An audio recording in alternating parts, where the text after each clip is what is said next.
Hello and welcome back to Transfer Talk with myself and Zachary Jalab. Yes. How's it going, Zach? Yes, the last one of the window. Deadline day fast approaching. Get it done. Yeah. Get it done. Get so it we can over, just throw this board. Yeah, we're gonna do a ceremonial burning of the board at the end of this. It's gonna be a huge bonfire. I'm gonna like Batista bomb Henry through it. Yeah, we should actually. We should. As punishment for making this strand. It takes a long time to set this up and that. So yeah, shame on him. Anyway, let's get straight into it. This board, there's a lot going on here, by the way, and I feel like we have a lot of work to do. Quickly, Monaco, looks like it's happened. Sorry about it. It has happened. He's exactly. Official. He's official. Onana looks basically like it's not going to happen at all. I'm not going to get rid of it. I'm just going to put it to straight into like clickbait. as far clickbait as possible. This not happening. Done. But Cucurella. Interesting. Somewhere else. Interesting. Clearly Sociedad, hasn't he? Gone. Sociedad. Romelu Lukaku. Yeah. It's gone. Gone. To Roma. Kudos.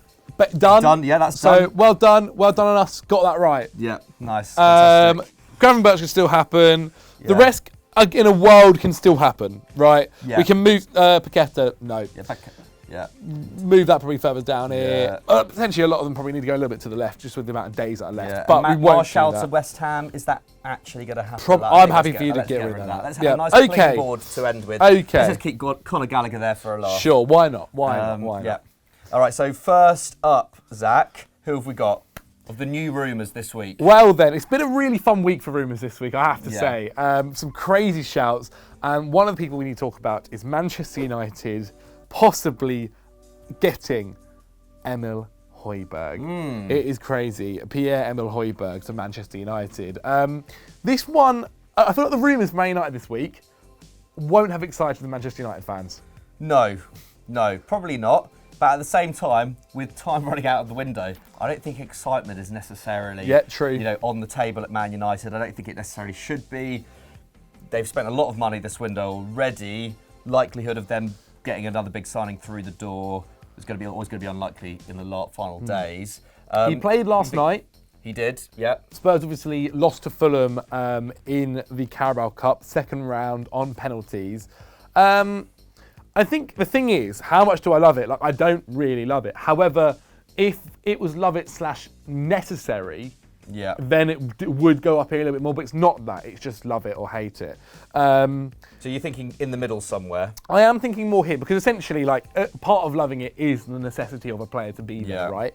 And so I think it is probably along here. It does feel like it's going to happen. It really does. Like at the moment, essentially, if this is here, that probably moves down Amrabat. Yeah. If we're being honest, because that is between those two, isn't it? It really is. I think Amrabat's kind of entourage have become increasingly annoyed at Man United's lack of action. Yeah, and understandably so. Understandably so. They've had all summer to do this deal for them, but obviously United need to sell to be able to get a midfielder in. I'm gonna put it. I think here. Okay. Here, here. And United have had all summer to figure out this position. Don't get me wrong, they got Mason Mount in. Maybe they thought that would be the fix. And actually, there comes the realisation it's going to take a little bit longer than necessary. Now out for 6 weeks. Exactly. And so Højbjerg is fine. It's absolutely fine. Still only 28, just turned 28. He's actually younger than I thought he was. Obviously has Premier League experience as well now. Would have worked with Erik ten Hag at Bayern Munich. So those things are nice. But it's just not a transfer to like get your teeth into. It's not one that maybe Amrabat would have excited United fans a little bit more. Maybe say Gravenberch would have excited Man United fans a little bit more. He's fine. He's absolutely fine. Okay. I mean, you're a United fan. What do you think? I'm happy with that. I would absolutely take Højbjerg at this point to get another face through the door. Someone who is defensively fairly astute. Someone who, on the ball, is fine. Certainly a better passer than someone like Fred, who's left the club. Yeah. So yeah, I don't mind it, and the reports are very legitimate. So I think I might move him up a little bit actually. Okay, fair enough. Just because we've had Darmesh reporting on this, we've had the Telegraph, Jason Burt at the Telegraph reporting on this. It's pretty legit stuff, and United may well have made an official approach by the time you're watching this. Who knows? Let's go on to our second rumour of the day, also Man United related. It's almost like, because of that, it means we got to talk about Scott McTominay, who at one point was linked to West Ham here, and there was, there was interest in that. I mean, if Scott McTominay can get a move to Bayern Munich, that would be incredible. Now, I know that Bayern are after a kind of versatile person. They have been linked to Trevor Chalobah. They've been linked to Eric Dyer as well. Somebody that can play right back, centre back, and midfield. You know what? Scott McTominay could probably play centre back if they needed him to. Right back, maybe less so. Obviously, with Pavard, Pavard obviously going to Inter Milan. And so, I don't feel this is anywhere near as nailed on. I think Manchester United want to get rid of McTominay. They want to raise funds, but it doesn't feel like a Bayern Munich transfer right now. Maybe just to get a player in the door, so they have somebody there in case there's any injuries to Goretzka or Kimmich. Like, that's understandable. And there are parts of McTominay's game that I do like. I just don't know if Thomas Tuchel will. Yeah. I will also note there's not been any necessarily concrete public interest from Bayern. This is all kind of rumours. I think Christian Falk reported on it, but then in that same article that Jason Burt wrote talking about Pierre-Emile Højbjerg, I think he said, sources close to Bayern have played down suggestions that head coach Thomas Tuchel is keen to sign him. So, and at £45 million, like you were saying, Zach, it feels unlikely, doesn't it? Right down there with Victor Osimhen. Yeah. Yeah, okay. Exactly. Love it. Exactly. Love it. Okay, who are we moving on to? Okay, we got to talk about a transfer that actually is probably going to end up more on the nailed-on side of things here. Brennan Johnson to Tottenham Hotspur. What do you make of this transfer, Zach? Yes. There's been a lot of chat about it the last couple of days. Do you think he's a good fit at Spurs? Well, he was linked to Chelsea for a little while. Yeah. I think Brentford he is as well. an interesting player. Yeah, Brentford was one of the ones. He can obviously play. I think what Spurs are looking for is a player that can play across the front line. Someone that can play off the left, the right, and kind of through the middle. And Brennan Johnson is that guy. He's obviously still incredibly young as well. There is development there for him. There are parts of his game that are fun to watch and exciting. He's incredibly quick, which is with the way obviously that Ange Postecoglou, want to say that 3 times, wants to play, that he can use with that kind of pace in maybe the counter if needed. And so I don't mind it. What I'm not a massive fan of is the fee. Right? 50 million, right? So they have sold Harry Kane for 100 million and they spent half of that on Brennan Johnson. If I'd said to you that before the window, that Harry Kane's going to leave Tottenham Hotspur, they're going to use some of that money and they're going to get Johnson in, I feel like Spurs fans would have been like, what are we doing? Yeah, it doesn't fit, especially for someone who's not a specialist centre forward as well. And his numbers are like statistically, obviously he's playing in Nottingham Forest side, like he's been in and out of that side as well. But his numbers aren't anything. There aren't anything there that make you go, oh my god! Like under the covers, like there's something really exciting there. Like he has bits that do look fun, but I mean, where are you sticking this? Hate it. I like it more than Højbjerg, but I don't like it as much as Gravenberch to Liverpool. Yeah. And so I reckon I'm on here. Okay. Nice. Yeah. I guess it depends. If they have money left over from this, and then they can go and sign, say, a Gift Orban or someone in the future, maybe it's all right. But for someone who's not going to be getting into that team straight away, we saw like a lot, doesn't it? We saw as well today. Obviously, we don't have a card, unfortunately, for him, but we saw the links from Fabrizio Romano linking Ansu Fati to Spurs. That, if I had a card, it does seem like it's quite nailed on. Loan move, no option by the looks of it. Is up here. Yeah. It's honestly up here. Like the designer, the graphic designer, put one right here if possible, in post. Like that I really like. Up here on screen. It's somebody who obviously he's had a bit of a tough time, if we're being honest, over the last few years. Injuries and such that have happened and just kind of having bad form, but that's what happens when you're a youngster and you have injuries. But somebody that doesn't necessarily have to start if he goes to Spurs, but can be a great option for them to use off the bench or when they're rotating. If Kulusevski's out of form, if Heung-min Son's out of form, you can obviously play someone else there and use him on the right, Ansu Fati. Like, I do like that move much, much more. Yeah, I agree. Ansu Fati, I think, is he's still got world-class potential in there. Still very, very young. I agree, Zach. Ansu Fati, if that is anywhere close to happening, right up here, definitely. In the top right-hand corner of the board. Who we've got next? Well then, obviously Manchester City have been in for a midfielder. Obviously, especially since Kevin De Bruyne got injured, that is one of their moves. We threw Paqueta off the board earlier, and his replacement, Matthias Nunes. Nunes? Yeah. Nunes? I think something like that. Something like that. Now, we obviously saw over the last, I think 2 years ago when he was playing in Portugal, when Man City faced Sporting, Pep Guardiola called him one of the best players in the world. But sometimes we always let Pep do that. Players, doesn't he? He does do that quite often. And so, but actually now there being concrete interest, maybe there actually is a little bit of that behind it. Do I think he's a fun player? Yeah, his dribbling is incredible. Could he kind of excel to another level that we've seen already by joining the Manchester City squad? Yes. Is the money a lot for him? Yes. But the way this market is for midfielders, to get somebody that is young and got potential is going to cost you about this anyway. Man City have the money to spend. I do think this is a move that Man City will have a limit for. I don't think, obviously we heard rumours about them willing to spend 85 million on Qatar. Yeah. Don't think that's happening here.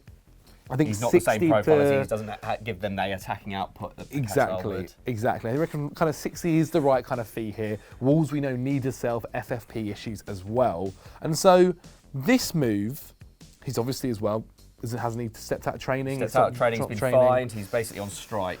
Yes. Wasn't in the squad last night when they beat Blackpool. So, yeah, it feels nailed on, doesn't it?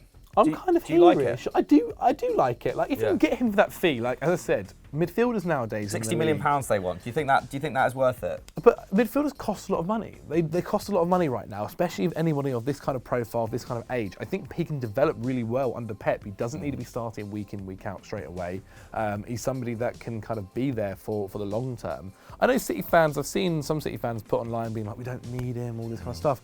But you imagine a scenario where City get to, I don't know, December, whatever it might be, maybe a little bit later, and they have another injury to Kevin De Bruyne. They have an injury to Kovacic, who is injury prone. Then they look at their midfield and go, oh, why did we not get a guy in? And obviously the January window is just there, but say it's February, whatever it might be. I like it. I like it. Time to settle in. I like it. They're challenging on all fronts again. Yeah, and I think Nunes, he's had a bit too much stick actually since last year. I think Wolves were generally quite poor last season.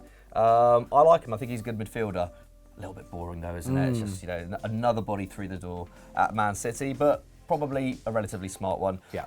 Who have we got finally, Zach? Big one. Randall Kolo Muani, right here. He is obviously one of the strikers that's been spoken about so much this summer. Linked to probably every club under the sun: Manchester United, Chelsea, Bayern, PSG. I think anybody that's needed a striker this summer, he's always been the name that's come up. So I feel like we've spoken about him quite a lot to you guys.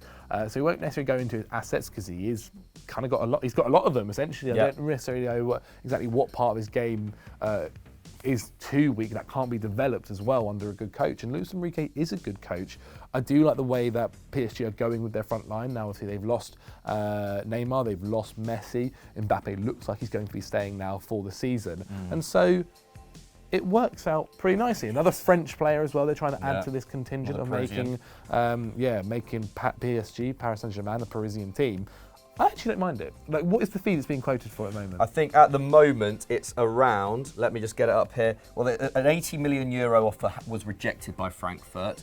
Muani has since come out, told Plettenberg that he hopes that Eintracht will let him leave. So there's a bit of pressure coming from the players' camp now. Yeah, it does feel like PSG usually get their man in these situations, but are they going to go higher than €80 million? Having said that, that's always been the kind of general price that's been floated around his name this summer, isn't it? I mean, if they get him and Gonzalo Ramos through the door and Ousmane Dembele, they really have revamped that forward line. Personally, I quite like it, and it feels very possible. I like it as much as Matthias Nunes. Okay. I don't think it's as likely to happen as Matthias Nunes, but very close. So I think actually what I might do, Dean Henderson we've seen linked to Crystal Palace. Yeah. I think we might have to move him more to the left. Yeah. And I will put him straight under here, I think, is like my feeling. A bit further down here, actually. Yeah, fair enough. Yeah, I'm happy with that. These two I feel like could move very quickly. To be honest, let's put Nunes up here, because it just feels like the players, the players not in the squad now. City have given them that second. Yeah, sorry, that's it. Yeah, the access. Sorry, yeah. I'm still confused by the access, even though it's only 2 ways. Yeah, Nunes feels like it really is pretty nailed on to happen, especially given City have reportedly submitted or already submit a second offer. Also with Mwani going in the other direction, potentially Hugo Ekitike. Apparently Frankfurt are keen on him. As I think that's a nice, I like him. I think really that's good a good replacement. level. There's a good level for him, isn't it? So yeah, that is all we have time for. Oh no, quick. Mohamed Salah.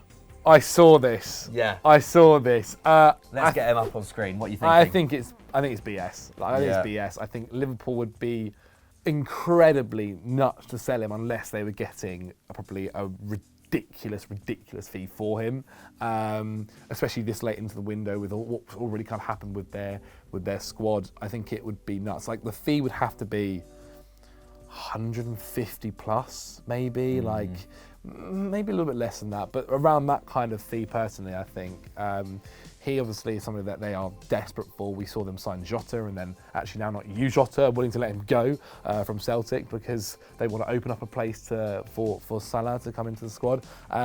So yeah, it's crazy. I mean, it has come in from Jan Aga Fjordtoft on Twitter that it's likely he's going to leave this week. Very vague, isn't it? That's a very vague statement. Vague. I'd have it more like if I had to put it on anywhere. Would I like the move? No. Would I think it? I think it's like here. Yeah. Honestly, to be quite honest, right now on the board. And yeah, is there any last-minute deal you think that could happen, Mikey? A crazy one. So I'm going to say, think of a deal, Mikey. I'm going to say, for instance, I saw some rumours about Musiala to Chelsea. Bring him out. Nah, not happening. Clickbait. Write down and clickbait. Can't see that happening. Imagine one. Imagine a transfer right now. Imagine Mikey. Any transfer. Any transfer. Imagine any it right transfer. now. Imagine it right now. I'm going to say Mbappe to Man United. Okay, there you go. Brilliant. There you go. Maybe stick that around here, maybe. Yeah, sure. Cool. Yeah, that's what I'm gonna go with. Cucurella to Man United though looks like it really is on. So like get that right up in the top right. I actually don't mind Cucurella. I think he's a good passer. Fine backup. He's fine. He's fine. Absolutely fine. But yeah, a bit of a mess. End of the window for Man United as usual. Anyway, that's all we have time for on this week's show. Please leave us a like if you did enjoy. Let us know your thoughts on the transfer window coming up to deadline day. Which deals do you think are going to be done? Which do you think are going to fall through? Thanks for joining me today, Zach. Thanks for having me. Where should the good people at home find you? Well, if you've not watched already, check out Sunday Vibes. We were on there talking about the most overrated player in every single position. It was really tough to do. Check us out as well on Sky Sports News every Tuesday, Wednesday, Thursday. We'll be live tomorrow there between 10 and 12 London time. So if you can check that out, please do. Please support us. We'll also have clips of it going out on Twitter. Go and check them out as well. And yeah, deadline day, Friday. We'll have lots going on across the whole world of Football Daily. So stay tuned. Cool. Thanks for watching. See you later.